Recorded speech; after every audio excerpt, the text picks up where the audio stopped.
चलिए सर, तो अब हम लोग चलते हैं कि एल्केन बनता कैसे है और एल्केन का अनुसूत्र और संरचना सूत्र को हम कैसे बनाएंगे, इस चीज को बड़े ही सुंदर और सरल तरीके से समझना है। हमने कहा कि जैसा कि पहले मैं आपको दोहा के माध्यम से मैं यह याद करवा चुका हूं कि मीथा, ईथा, प्रोपा, ब्यूटा, पेंटा, हेक्सा, हेप्टा, ऑक्टा, नोना, डेका। अब है कि मीथा 1 नंबर में है, तो ये जो है कार्बन की संख्या है, संख्या जो है वो कार्बन की संख्या है। तो मीथा में कार्बन की संख्या कितनी है? 1। इस यौगिक जो हम लोग बनाने जा रहे हैं उसका नाम क्या है? हाइड्रोकार्बन। तो कार्बन की संयोजकता 4 होती है, इसलिए कार्बन में हम लोग 4 बॉन्ड देते हैं और चारों साइड में उसका हाइड्रोजन बैठा देते हैं, और इस प्रकार ये हमारा बना C और H4, यानी CH4, इसी को कहते हैं मीथेन। चलते हैं इथेन की ओर। ईथा, ईथा कितने नंबर पर है? 2 नंबर, यानी जितना नंबर उतना कार्बन। तो ईथा 2 नंबर में है, यानी कि इसमें कार्बन की संख्या कितनी होगी?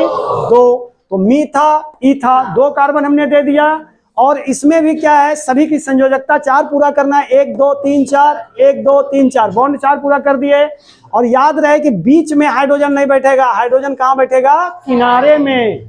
तो इस प्रकार हमने hydrogen hydrogen hydrogen hydrogen hydrogen hydrogen बैठा दिया, और इसका अनुसूत्र हो गया C2 और H, 1 2 3 4 5 6। तो इस प्रकार ये बन गया इथेन। उसी तरह हमने प्रोपेन को बनाया। प्रोपा कितने नंबर में है? 3 नंबर में। कार्बन की संख्या कितनी है? 3। तो हमने 3 कार्बन यहां दे दिया, और इनके बीच में एक एक बॉन्ड दे दिया, चारों किनारे पर बॉन्ड दे दिया। इस प्रकार ये हमारा बना C3, और H कितनी है? 1 2 3 4 5 6 7 8। बैठ जाइए सर उधर। तो H जो है वो 8 है, और इसका नाम क्या है सर?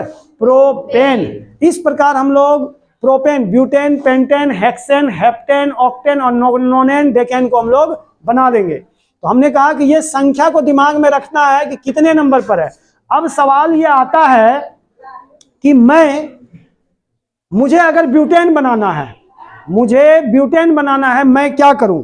तो अब ब्यूटेन बनाने के लिए चलते हैं सर, कि मान लिया जाए कि हमको ब्यूटेन बनाना है। ब्यूटेन को कैसे बनाएंगे? हमको अनुसूत्र भी मालूम नहीं है और संरचना सूत्र भी मालूम नहीं है। तो मैं गिनता हूं, जैसे मैं गिनने के लिए सिखाया हूं, मीथा, ईथा, प्रोपा, ब्यूटा। ब्यूटा कितने नंबर में है? 4 नंबर में। चलते हैं, उसके लिए हम 1 2 3 4 कार्बन ले लेते हैं, और अब क्या करते हैं कि बीच में एक एक बॉन्ड दे दिए। सभी कार्बन का हमको 4 बॉन्ड पूरा करना है। तो 1 2 3 4, 1 2 3 4, 1 2 3 4, 1 2 3 4। इस प्रकार जो किनारे में जो बंधन बैठा हुआ है ना, उसी में हम लोग क्या करते हैं? हाइड्रोजन को क्या करते हैं? बैठा देते हैं, और इस प्रकार हमारा ब्यूटेन बनकर तैयार हो जाता है। मीथा, ईथा, प्रोपा, ब्यूटा, यानी सिर्फ कितना हो गया? 4। और 1 2 3 4 5 6 7 8 9 10, H कितना हो गया? 10। इस प्रकार हमारा ब्यूटेन बन गया। क्या बन गया? ब्यूटेन। और यह जो है, ये जो बना हुआ है, इसको हम लोग, इस आकृति को कहते हैं संरचना सूत्र। क्या कहते हैं? संरचना सूत्र। जबकि हम लोग जो इसको संक्षेप में लिखे हैं, इसको हम लोग कहते हैं अनुसूत्र। इस प्रकार हम लोग यहां से 10 ठो अनुसूत्र और संरचना सूत्र बनाने के लिए सीख लिया हमने। आ गई बात सर समझ में सबको? चलिए, थैंक यू, धन्यवाद। चलिए।